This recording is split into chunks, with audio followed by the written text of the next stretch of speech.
मेरे YouTube channel में। तो आज हम लोग पढ़ने वाले हैं कक्षा 9वीं सामाजिक विज्ञान का पाठ भारतीय उपमहाद्वीप का एक प्राकृतिक स्वरूप। तो ये जो है हमारा अगला पाठ होने वाला है। यदि आपने पिछला पाठ नहीं देखा तो मेरे चैनल में जा करके देख सकते हैं। तो आज हम लोग पढ़ने वाले हैं प्रायद्वीपीय पठार के बारे में। तो चलिए वीडियो शुरू करते हैं। चैनल को सब्सक्राइब करें, अपने मित्रों के साथ जरूर शेयर करें। तो भारत का एक बड़ा हिस्सा पठारी प्रदेश में, जिसे प्रायद्वीप पठार के नाम से जाना जाता है। तो जो भारत है उसका एक बहुत बड़ा हिस्सा कौन से प्रदेश में आता है? पठारी प्रदेश में आता है, जिसको हम क्या बोलते हैं? प्रायद्वीप पठार के नाम से इसको जानते हैं। प्रायद्वीप पठार से के नाम से इसको जाना जाता है। इसका विस्तार उत्तर में अरावली पर्वत श्रृंखला और कच्छ से होते हुए लगभग यमुना और गंगा के समानांतर, पूर्व में राजमहल की पहाड़ियों और उत्तर पूर्व में शिलांग पठार तथा समस्त दक्षिण प्रायद्वीप में है। तो इसको हम लोग चित्र के माध्यम से समझने का प्रयास करेंगे। तो पहले इसको समझ लेते हैं।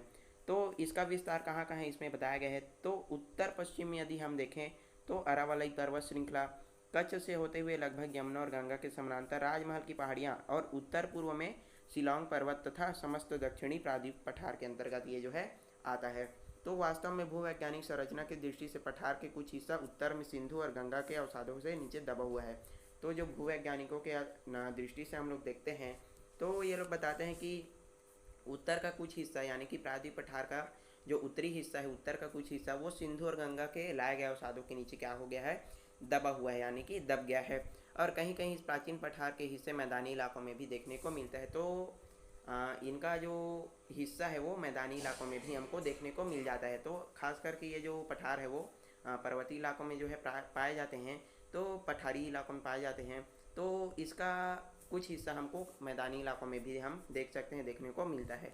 पिछले पार्ट में हमने भारतीय प्लेट के बारे में पढ़ा। भारत का विशाल प्रायद्वीप पठारी व भारतीय प्लेट है, जिसको हम क्या बोलते हैं? गोंडवाना लैंड भी इसको कहा जाता है। तो पिछले पार्ट में हमने देखा था कि एक भारतीय प्लेट है जो जिसको क्या बोला जाता है? भारतीय प्लेट कहा जाता है, और जो गोंडवाना लैंड भी कहलाता है। तो आपको इसको याद रखना है कि गोंडवाना लैंड किसको कहते हैं, और ये आपके परीक्षाओं में पूछे जाते हैं। तो यह दक्षिण एशिया का प्राचीन भूखंड है।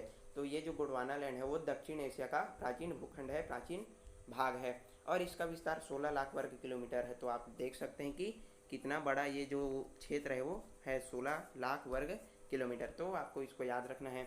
और प्रायद्वीप पठार कठोर शैलों से बना हुआ है और आग्नेय तथा कायांतरित शैलों इसमें पाई जाती है। तो ये जो पठार है प्रायद्वीप पठार वो कठोर शैलों यानी कि कठोर चट्टानों से इसको बना हुआ है, निर्माण हुआ है, और जिसमें जो है आग्नेय तथा कायांतरित शैलें जैसे कि ग्रेनाइट, बेसाल्ट, नीस विशिष्ट ये जो है पाई जाती है। कुछ सीमांत इलाकों को छोड़ इस भूखंड के ऊपर समुद्र का अतिक्रमण प्रायः नहीं हुआ। तो कुछ ऐसे इलाके हैं जिसको छोड़ करके इन भूखंडों पर जो है समुद्र अपना अधिकार नहीं जमा पाया, अपना अतिक्रमण नहीं कर पाया है। वैज्ञानिकों का मत है कि लाखों वर्ष पहले भारतीय प्लेट या गोंडवाना लैंड जो है धीरे धीरे खिसकते हुए उत्तर के यूरेशियाई प्लेट की ओर जो है विस्थापित हो रहा था। तो पहले पार्ट में हमने देखा था कि किस प्रकार से जो भारतीय प्लेट यानी कि गोंडवाना लैंड है वो धीरे धीरे क्या हो रहा था? खिसक रहा था, और जा करके किसमें? यूरेशियाई प्लेट की ओर जो है विस्थापित हो रहा था, उसमें विस्थापित वो टकरा रहा था।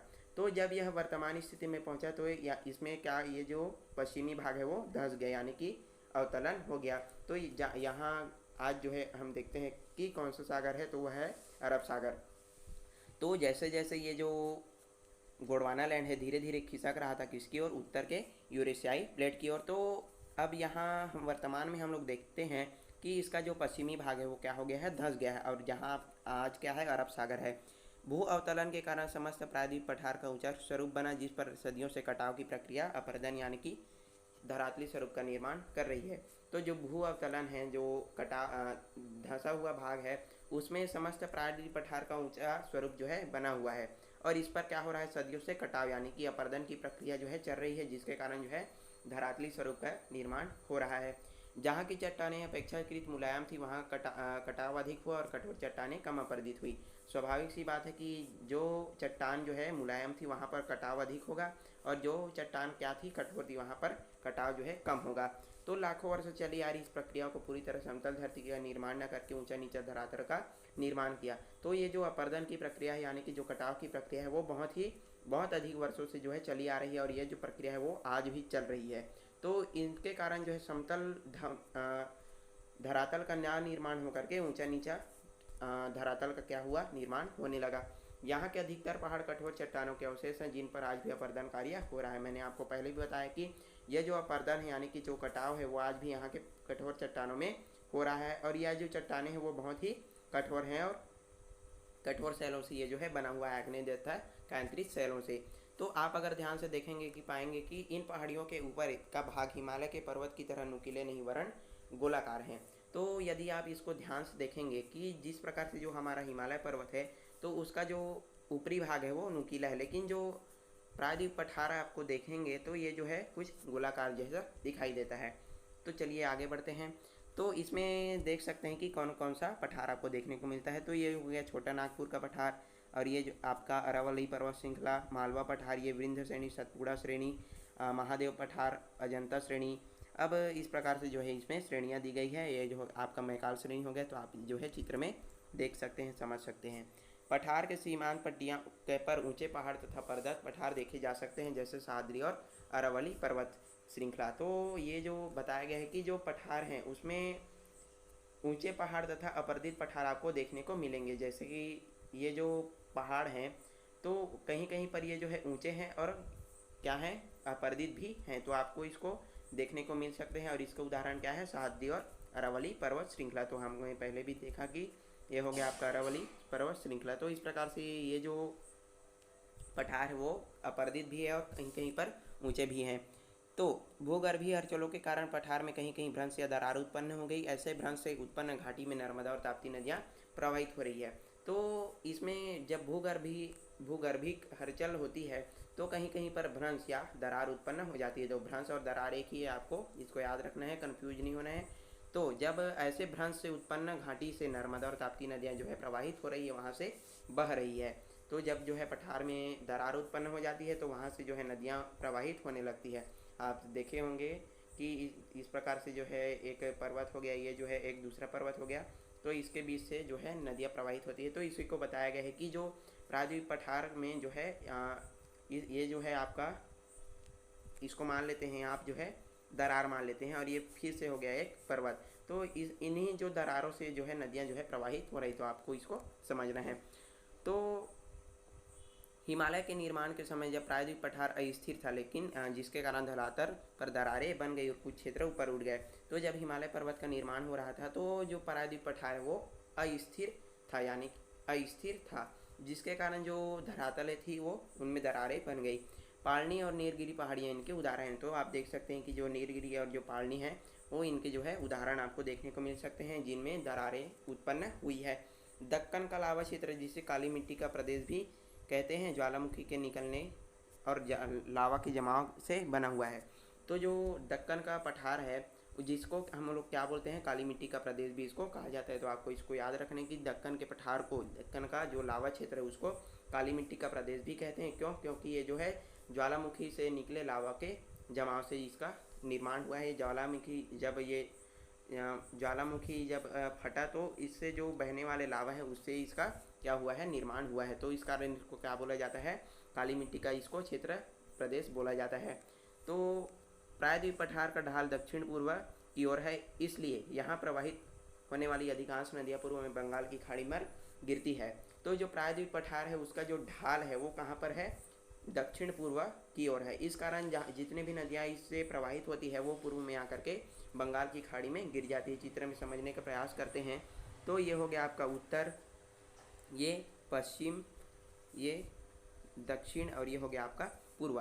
तो इनका जो ढाल है वो किसकी ओर है, दक्षिण पूर्व की ओर है। तो जितने भी नदियाँ प्रवाहित होती है वो कहाँ पर आकर के गिरती है, बंगाल की खाड़ी में आकर के जो है ये जो है गिरती है। आपका बंगाल की खाड़ी ये हो गया। तो जितनी भी नदियाँ हैं वो बंगाल की खाड़ी में आकर के गिरती जाती है। तो इस प्रकार से इसमें बताया गया है। चलिए आगे पढ़ते हैं। तो विज्ञान इसे जो डिब्बा में दिया है उसको भी जानते हैं, क्योंकि ये जो है बहुत ही इम्पॉर्टेंट है। तो विज्ञान जो पृथ्वी और उसके भीतरी स्वरूप, प्रकृति और पदार्थों का अध्ययन करता है, इसे भौमिक, भूगर्भशास्त्र या भूभत्व विज्ञान भी कहते हैं। तो वह विज्ञान जो पृथ्वी और उसके जो समस्त चीज़ों, समस्त उसके पदार्थों, उसकी प्रकृति, उसके स्वरूप का जो अध्ययन करती है, वह उस विज्ञान को हम लोग क्या करते हैं, भौमिक विज्ञान, भूगर्भीय शास्त्र या भू तत्व विज्ञान इसको कहा जाता है। तो आपको इसको याद रखना है, आप जो है इसको नोट भी कर सकते हैं। चलिए आगे बढ़ते हैं। तो मैदान की तुलना में ऊपर उठे सपाट क्षेत्रों को क्या बोला जाता है? पठार कहा जाता है। तो ये जो है बहुत ही मस्त अच्छा IMP क्वेश्चन है कि पठार किसको बोलते हैं? तो मैदान की तुलना में जो ऊपर उठे हुए सपाट क्षेत्र को क्या बोला जाता है? पठार इसको बोला जाता है। आपको इसको याद रखना है। आग्नेय शैलों का निर्माण ज्वालामुखी के निकले लावा के जमाव से होता है। यह सबसे कठोर शैल होता है। तो जब ज्वालामुखी का विस्फोट होता है तो उससे क्या निकलता है? बहुत अधिक मात्रा में लावा निकलता है। तो जब ये लावा बहुत ही अत्यधिक मात्रा में गर्म होता है और जब ये धीरे धीरे ठंडा होता है तो ये जो है जम जाता है और ये जो इसका जमाव है वो बहुत ही कठोर होता है और ये जो इसका निर्माण जो है आग्नेय शैलों से इसका निर्माण होता है। शैल जिसकी काया दबाव ताप से बदल गई हो उसे कायांतरित या रूपांतरित शैल कहते हैं। तो ऐसा शैल जिसका जो काया है यानी कि जिसका जो रूप है वो दबाव या ताप से यानी कि उसको यदि हम दबाते हैं या उसको गर्म करते हैं, ताप देते हैं, तो उससे यदि उसका जो रूप है वो बदल जाता है तो उसको हम क्या बोलते हैं? कायांतरित या रूपांतरित शैल इसको कहा जाता है। आपको इसको याद रखना है और चाहें तो आप इसको नोट करके भी रख सकते हैं। ये जो है परीक्षा में पूछे जाते हैं। तो पठारी क्षेत्र हिमालय और मैदानी क्षेत्र की अपेक्षा अधिक स्थिर है।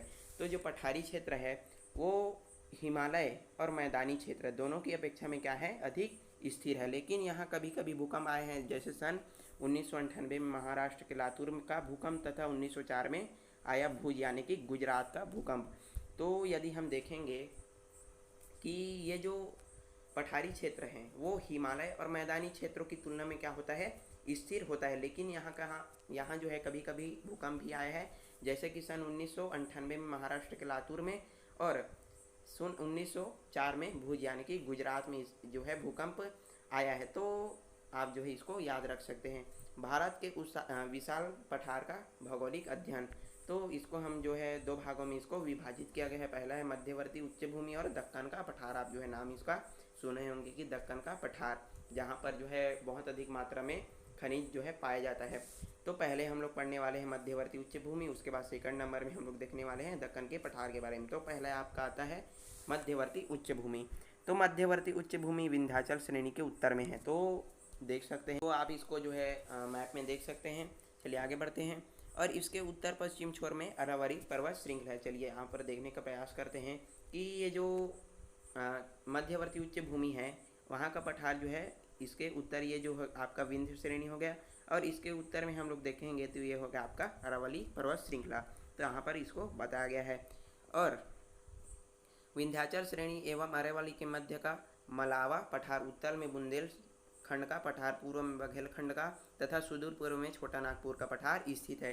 तो चित्र के माध्यम से हम लोग देख सकते हैं कि किस प्रकार से इसमें पठारों का नाम दिया गया है। यह आपका हो गया मालवा पठार, बुंदेलखंड का पठार हो गया, छोटा नागपुर का पठार। तो इस प्रकार से ये इसमें चित्र के माध्यम से आप समझने का प्रयास करेंगे। मैं जो है थोड़ा फास्ट पढ़ा रहा हूँ क्योंकि ये जो पाठ है वो बहुत लंबा हो चुका है। सामान्यतः इस उच्च भूमि का ढाल उत्तर पूर्वी की ओर है, जो प्रमुख नदियों चंबल, बेतवा, सोन के बहाव की दिशा से भी ज्ञात होता है। तो इसका जो ढाल है वो कहाँ पर है? उत्तर पूर्व की ओर है और यहाँ से जो है प्रमुख नदियाँ हैं तो ये जो है इनके जो दरार है उनसे प्रवाहित होती है। तो कौन कौन सी नदियाँ हो गया? वो चंबल, बेतवा और सोन नदियाँ, इनके बहाव से इसका दिशा हम लोग ज्ञात कर सकते हैं। और ये जो पठार है मालवा का पठार, उत्तर बुंदेलखंड का पठार, बघेलखंड का पठार, तो इसका जो ढाल है वो कहाँ है? उत्तर पूर्व की ओर है। चलिए पढ़ते हैं आगे। तो मध्यवर्ती उच्च भूमि के उपयुक्त वर्णी विभागों की अपनी अपनी विशेषताएं और जैसे मालवा की मिट्टी काली है, इसे कपास की मिट्टी भी कहते हैं। तो जितने भी हम लोग पठार पढ़े हैं, मालवा पठार हो गया, बुंदेलखंड और बघेलखंड, तो इनकी जो है अपनी अपनी अलग अलग क्या है विशेषता है। जैसे कि मालवा की मिट्टी है काली, तो इसको क्या बोला जाता है? कपास की मिट्टी भी इसको कहा जाता है। तो आपको इसको याद रखना है कि जो मालवा का पठार है उसकी जो मिट्टी है वो क्या है? काली है। तो इसको हम लोग कपास की मिट्टी भी इसको कहते हैं। बुंदेलखंड का धरातल अधिक उबड़ खाबड़ है।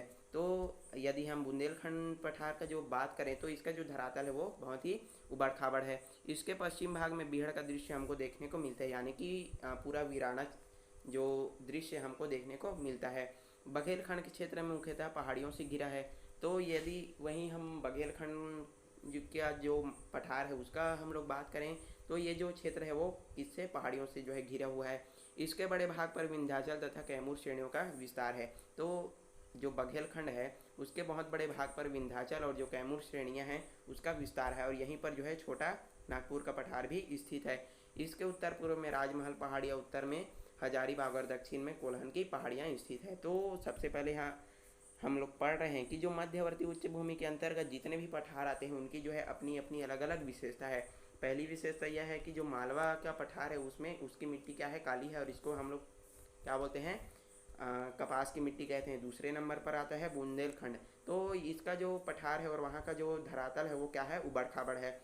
अब फिर तीसरे नंबर पर आता है, और इसमें एक चीज़ और है कि यहाँ इसके जो पश्चिम भाग है वहाँ पर हमको बिहार का दृश्य देखने को मिलता है, यानी कि सुनसान इलाका हमको देखने को मिलता है। और जो बघेलखंड का पठार है वहाँ का जो क्षेत्र है वो जो है मुख्यतः पहाड़ियों से पूरी तरह से घिरा हुआ है। तो आपको ये जो है तीसरे नंबर का हो गया इसकी विशेषताएं। और इसके आसपास जो है विंध्याचल कैमूर की श्रेणियां हैं, और यहीं पर जो है छोटा नागपुर का पठार आपको देखने को मिलता है। चलिए आगे बढ़ते हैं।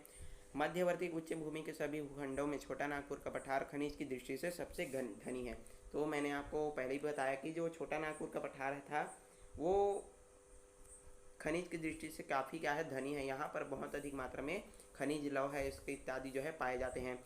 इसमें स्थित दामोदर घाटी में कोयला लौह है, इसका अभ्रक, बॉक्साइट, चूना पत्थर, डोलोमाइट तथा फेल्सपार जो है इसमें पाया जाता है। तो आपको इसको याद रखना है कि सबसे जो खनिज की दृष्टि से सबसे धनी कौन है, तो छोटा नागपुर का जो पठार है वो खनिज की दृष्टि से सबसे महत्वपूर्ण है। तो ये जो है आईएमपी आपका क्वेश्चन के रूप में उभर कर भी आता है। अब चलते हैं दक्कन के पठार के बारे में। तो आपका ये हो गया सेकंड। तो जो मध्यवर्ती उच्च भूमि है उसको हमने पूरी तरह से पढ़ लिया है। अब चलते हैं सेकंड नंबर में दक्कन के पठार के बारे में। तो चलिए, तो इस पठार का विस्तार ताप्ती नदी से दक्षिणी तट से दक्षिणी और नीलगिरी पहाड़ियों तक और तथा पश्चिम में पश्चिमी घाट से पूर्व में पूर्वी घाट तक है।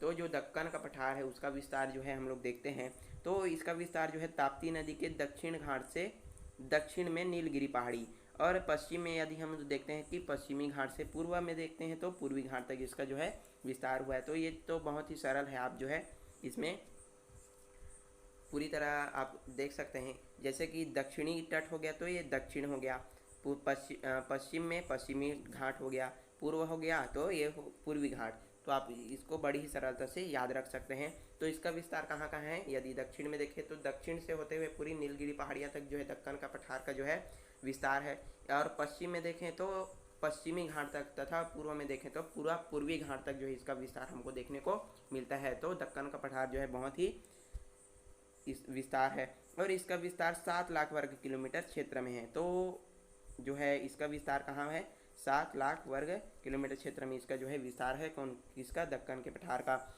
इसकी आकृति क्या है, त्रिभुजाकार है। इसकी आकृति जो है त्रिभुजाकार है, तो आपको इसको याद रखना है।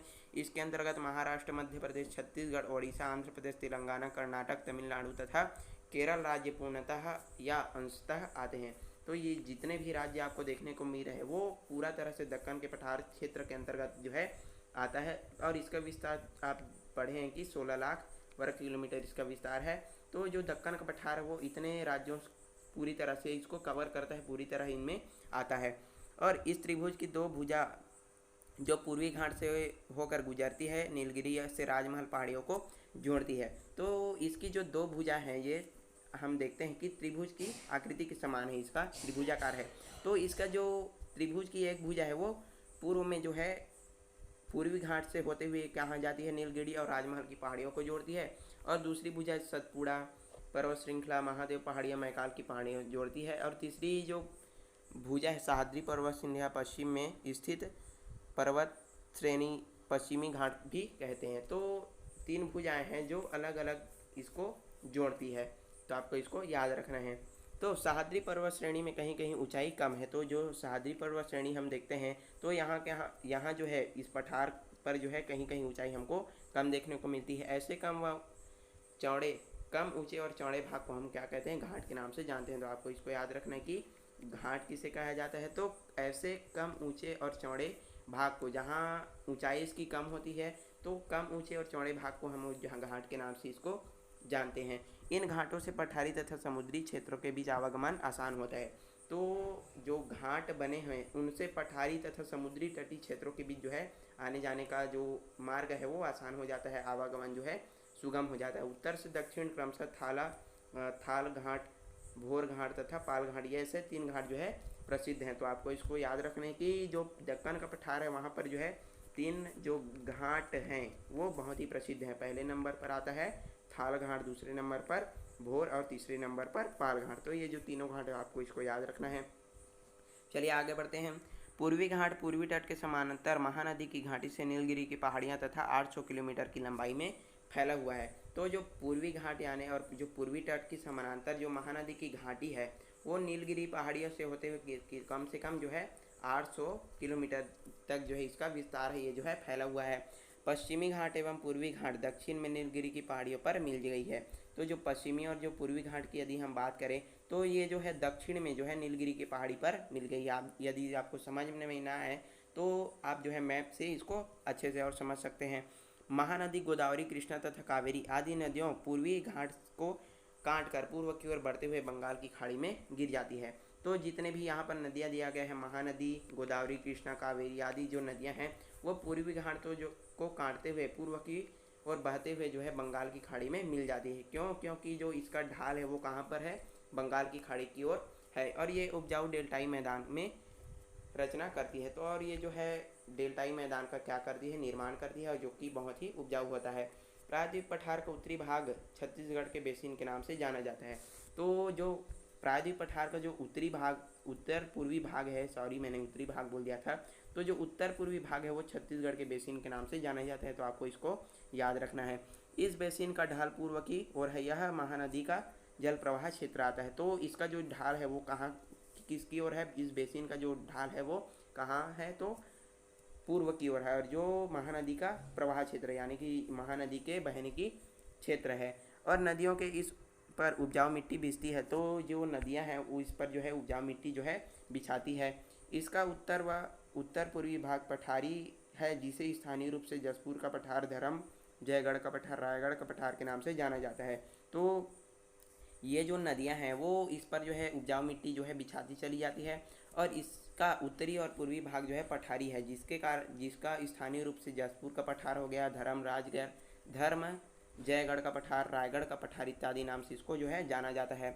उत्तर पश्चिम भाग में छुरी की पहाड़ियाँ तथा पश्चिम भाग में मैकाल पर्वत श्रेणी फैली हुई है। तो आप जो है चित्र में देख सकते हैं कि उत्तर पश्चिम भाग में हम लोग यदि देखेंगे तो छुरी की पहाड़ियाँ हैं और पश्चिम भाग में मैकाल पर्वत श्रृंखला देखी जाती है। इस बेसिन के दक्षिण में बस्तर की उच्च भूमि है, जिसे दंडकारण्य भी कहते हैं। तो आपको इसको याद रखना है। यहाँ बैलाडीला व दल्ली राजरा क्षेत्र उच्च किस्म के लौह अयस्क से भरा हुआ है। तो ये जो क्षेत्र है बैलाडीला और जो दल्ली राजरा है वो लौह अयस्क से जो है पूरी तरह से भरा हुआ है और यहाँ अत्यधिक मात्रा में लौह अयस्क आपको देखने को मिल सकता है। अत्यधिक मात्रा में आपको जो लौह है अयस्क है वो यहाँ पर आपको देखने को मिल सकता है। चूना पत्थर तथा डोलोमाइट पत्थर की प्रचुरता भी यहाँ पर आपको देखने को मिलती है। यह क्षेत्र भूगर्भी गुफाओं के लिए प्रसिद्ध है। कुटुम्बसर गुफा, कैलाश गुफा, डंकण गुफा यही है और इस क्षेत्र में इंद्रावती नदियाँ जो है प्रवाहित होती है। तो आप देखेंगे कि यहाँ पर जो है अनेक गुफाओं का जो है निर्माण हुआ है, जिसमें कुटुम्बसर गुफा, कैलाश गुफा, डंडक गुफा यहीं आपको देखने को मिल सकता है और इस क्षेत्र में जो नदियाँ हैं वो इंद्रावती नदी प्रवाहित होती है। इसमें एक क्वेश्चन आता है तो आप इसको जो है पूरी तरह अच्छे से देख सकते हैं। चलिए आगे बढ़ते हैं।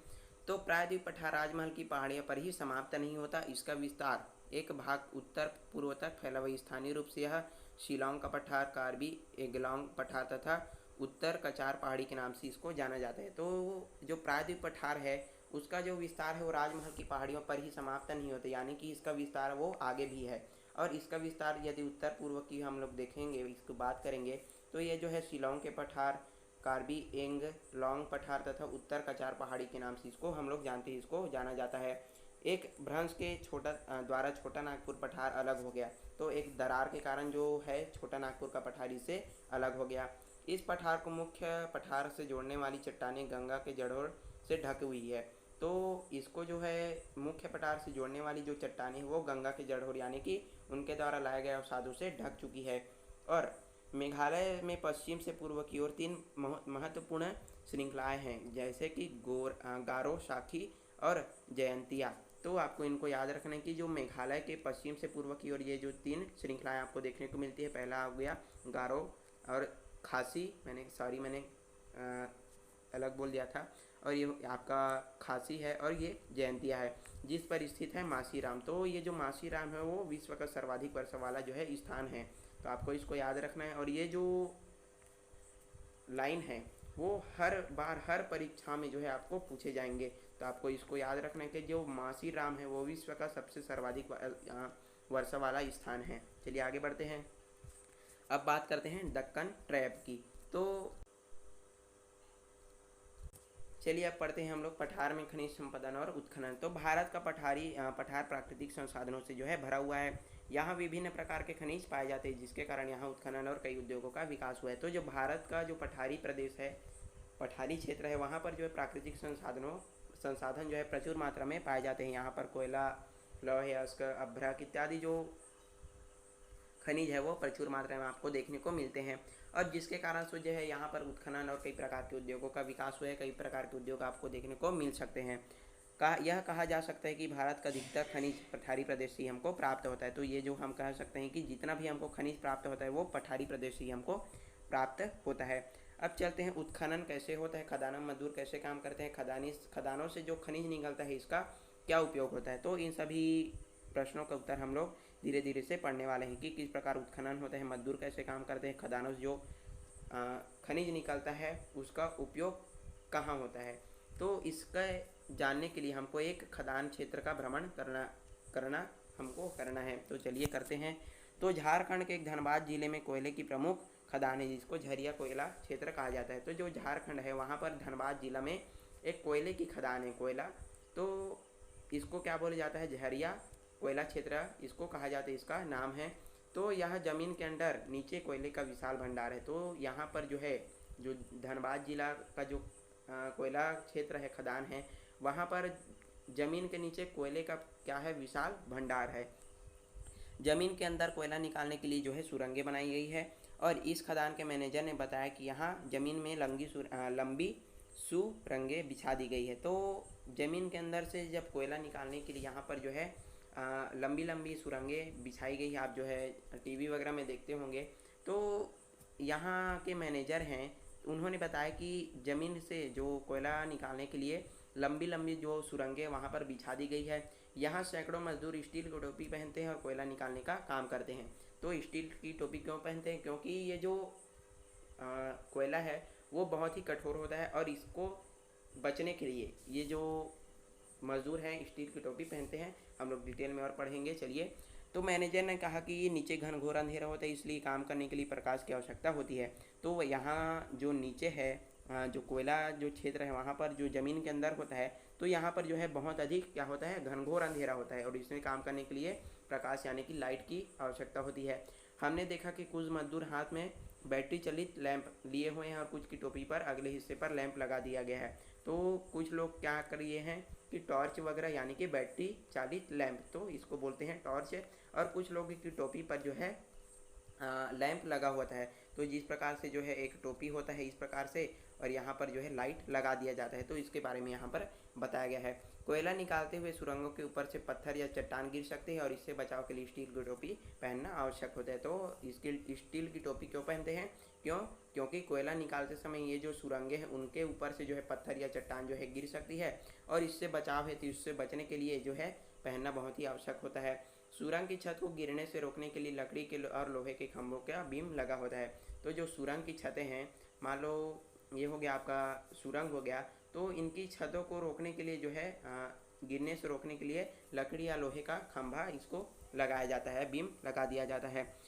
तो कोयला चट्टान की तरह कठोर होता है, जिसके निकालने के लिए बारूद की तरह तोड़ा जाता है। तो जो कोयला होता है, तो आप देख सकते हैं कि जो कोयला होता है वो चट्टान की तरह, जो चट्टान होता है उसकी तरह बहुत ही कठोर होता है, और इसको निकालने के लिए इसको बारूद लगा दिया जाता है और उसको उड़ा दिया जाता है।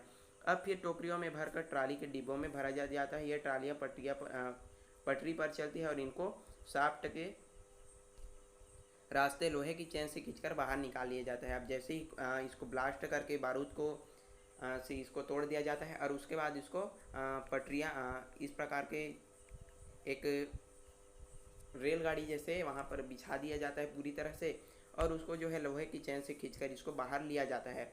अब इस कोयले की धुलाई के लिए वासरी में ले जाया जाता है, यानी कि धुलाई करने के लिए इसको वासरी यानी कि वाश करने के लिए इसको ले जाते हैं। ज़मीन के नीचे खदान में काम करना जोखिम भरा काम है। आप देख सोच सकते हैं कि ज़मीन के नीचे जाना है और वहाँ पर जो है बहुत अधिक अंधेरा है और कभी भी दुर्घटना होने की संभावना हो सकती है।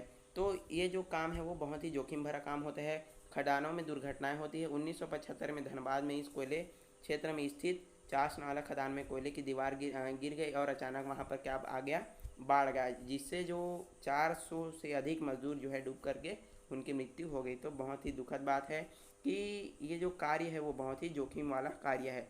और जो धनबाद में जो है 1975 में क्या आ गया था, कोयले के खदान था चास नाला खदान, तो इसकी जो दीवार है वो गिर गई और अचानक वहाँ पर जो है बाढ़ आ गया। और ये जो कोयला है खदान है वो ज़मीन के नीचे होता है, तो अचानक जो है पानी भर गया और जिससे 400 से अधिक जो मजदूर हैं उनकी डूबकर जो है वहाँ पर मृत्यु हो गई है।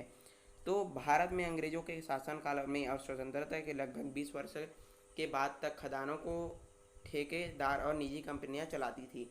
तो भारत में अंग्रेज़ों के शासनकाल मतलब जब अंग्रेज़ जो है यहाँ भारत में शासन कर रहे थे और स्वतंत्रता के लगभग 20 वर्ष बाद, और जब स्वतंत्रता हुई भारत देश स्वतंत्र हुआ, तो उसके लगभग 20 साल बाद तक भी ये जो खदानें हैं वो कौन चला रहा था, तो ठेकेदार चला रहे थे और निजी कंपनियां जो है इसको चला रही थी। तब सुरक्षा का उचित व्यवस्था की कमी थी। तब जो ठेकेदार और जो निजी कंपनियां इसको चला रही थी, जो खदानें थी, तब जो है सुरक्षा का उचित व्यवस्था जो है ये लोग नहीं करते थे। बाद में सरकारों ने खदान अपने हाथ में ली, चास नाला जैसी दुर्घटनाएं अब कम होने दी है। अब जो खदानें हैं उनको सरकार अपने दम पर यानी कि सरकार खुद चला रही है और जो है दुर्घटनाएं भी अब कम होती है। लेकिन खदान में काम करने वाले मजदूरों को लगातार धूल में काम करने से फेफड़ों की बीमारी हो जाती है। कम मेहनताना और जोखिम भरे काम इनके स्वास्थ्य पर प्रतिकूल प्रभाव डालते हैं। भले ही ये काम बहुत ही कम मेहनत वाला हो, लेकिन यहाँ पर लगातार धूल उड़ते रहता है जिससे इनके फेफड़े भी बहुत इनको प्रभाव डालते हैं। हम मजदूरों की बस्तियों में गए, हमने पाया कि लगभग सारे मजदूर आसपास या झारखंड के नहीं थे। तो इसमें बता रहे हैं कि हम लोग जो है मजदूरों की बस्ती में जहाँ पर ये लोग रहते थे वहाँ पर गए, तो हमको पता चला कि ये जो है झारखंड के नहीं थे, यानी कि वे जो है आसपास के इलाकों के आए हुए थे। वे बिहार राज्य के रहने वाले थे या छुट्टियों में अपने गांव चले जाते थे। तो अलग अलग क्षेत्रों से यहाँ पर जो है आकर के ये लोग कार्य करते थे। यहाँ के मजदूर आसपास के न होकर दूर से लाए गए हैं, ऐसा क्यों? तो इसके बारे में पता चला जब खदानों का काम शुरू किया जाता था तो यहाँ के आदिवासी समुदाय रहते थे। तो ऐसा क्यों हुआ कि यहाँ पर जो है दूर दूर से जो है लोग आकर के काम कर रहे हैं? तो क्योंकि इसके बारे में जब पता चला कि खदान का काम जब शुरू हुआ तो यहाँ पर जो है आदिवासी समुदाय जो है रहते थे। यहाँ इनके खेत और जंगल थे जिस पर इनका जीवन आश्रित था। इन्हें यहाँ से हटा दिया गया और जंगल काटकर खदान का काम ठेकेदार द्वारा शुरू किया। इनकी जगह ठेकेदारों ने अप्रवासियों को काम पर रख दिया। तो जब खुदाई का काम जो है शुरू हुआ खदानों में, तो वहाँ पर जो है आदिवासी समुदाय लोग निवास करते थे और इनका जो खेत और जंगल वहाँ पर जो है था और जिन पर ये लोग पूरी तरह से आश्रित होते थे। अब जब खदान का काम जो है शुरू हुआ तो इन लोगों को पूरी तरह से वहाँ पर से हटा दिया गया और उनके जंगलों को पूरी तरह से नष्ट कर दिया गया, काट दिया गया और इनको वहाँ से हटा दिया गया और उनकी जगह दूसरे बाहर से ये लोग जो है काम करने के लिए मजदूर ये जो है बुलाने लगे। अब चित्र में आप जो है देख सकते हैं कि किस प्रकार से ये लोग जो है कोयले की खदान है और ये जो है आपका ट्राली हो गया। तो जब इसमें ब्लास्ट किया जाता है और इसको कोयले को यहाँ पर भर दिया जाता है, आप देख सकते हैं कि ये लोग स्टील की टोपी पहने हुए हैं। यहाँ पर आपको लाइट देखने को मिल सकता है। कोयले के अलावा और भी खनिजें प्रायद्वीप पठार में उत्खनन होता है, जैसे लौह है उसका मैग्नीज बॉक्साइड और चूना पत्थर। तो सिर्फ कोयले का ही उत्खनन यहाँ पर खनन नहीं होता है, इसके अलावा और भी ऐसी खनिज हैं जिनका यहाँ पर के खनन होता है, जैसे कि लौह है उसका मैग्नीज बॉक्साइड और चूना पत्थर। तो इत्यादि इनका भी खनन यहाँ पर भी होता है। इस तरह धातुओं पर आधारित उद्योगों के लिए भारत के पठारी प्रदेश में कच्चा माल प्रचुर मात्रा में उपलब्ध है।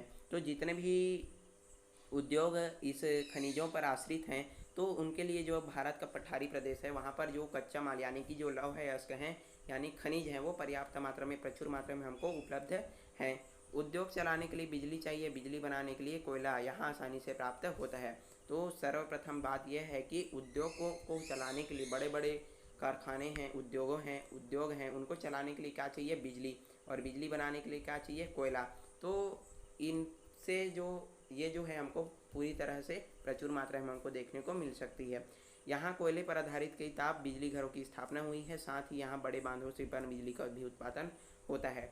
तो बिजली घरों का भी यहाँ पर निर्माण किया गया है कोयले से आधारित, और पन बिजली भी यहाँ पर यानी कि पानी से बिजली भी उत्पन्न किया जाता है। तो इस प्रकार से ये जो पाठ है प्रायद्वीप पठार वो यहाँ पर के समाप्त होता है, और इस प्रकार से हमारा जो पूरा जो प्रायद्वीप पठार का जो पाठ है वो समाप्त होता है। लेकिन इसके आगे भी हम लोग पढ़ने वाले हैं। एक है हमारा ये समुद्री तटीय मैदान और द्वीप समूह, और उसके बाद आता है मरुस्थली समूह। तो इस 2 पार्ट बस और बचा है, इसके बाद ये जो पार्ट है वो पूरी तरह हमारा कंप्लीट हो जाएगा। और आज के लिए बस इतना ही। आई होप आपको वीडियो पसंद आया होगा। वीडियो अच्छा लगे तो लाइक करें, अपने मित्रों के साथ ज़रूर शेयर करें, और यदि आप मेरे चैनल में नए हैं तो चैनल को सब्सक्राइब करें। और मिलते हैं अगले वीडियो में। वीडियो देखने का आपका बहुत बहुत धन्यवाद।